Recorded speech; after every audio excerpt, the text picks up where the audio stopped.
Assalamualaikum. In this video, we are going to talk about how we can center a table data or table cell. It's a child of table row, so we are going to see how we can center this. Basically, if we have a table, so I was building an email template for a client. So this is how I've got so far.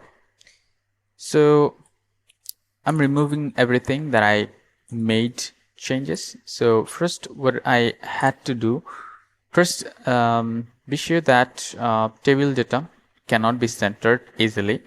So if you have to center something inside the table data, so you have to leave the table data as it is, and inside that table data you can take a div.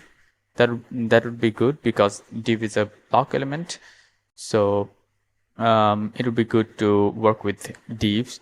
So other than that, you can take any other elements like span or other things. So that should work as well. So now what we have to do here is that if we inspect this, let's say we inspect this, and as you can see, I am inspecting. If I inspect on table row, it says it has taken the whole width. Okay, so the width is 100%. If I just remove it again, it should take the whole width. So it's by default, but I want to ensure that it does take the whole width. So I'm giving a style of with 100%. Then in the table data, so I want this to be taking the whole width, but it's not taking the whole width. So as you can see here, it's just taking only a portion. Seems like 75% or 80% of the whole width. So I don't want this. I have this style that it should take 100% of the width, but it doesn't.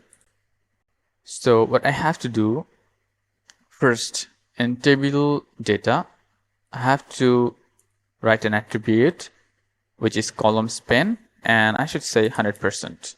So that would do the work. And if I just hover over this one, as you can see, now it takes the whole width.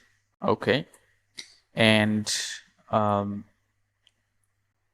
if I just zoom it in, yeah, as you can see, it takes the whole width. Again, inside this I took a div, and inside this div I just wrote my content, and then as it is, I just had to give the div max width, and then a very arbitrary process, or which is a legacy process of centering any block element, margin 0 auto. So if I do so, as you can see, it takes it just in the centered. So if I just decrease the width, as you can see, it stays in the center. So that's how you center something inside table data. So hope you enjoyed the video. If you did, please hit the like button, and if you want to get more videos like this, please subscribe. Thank you.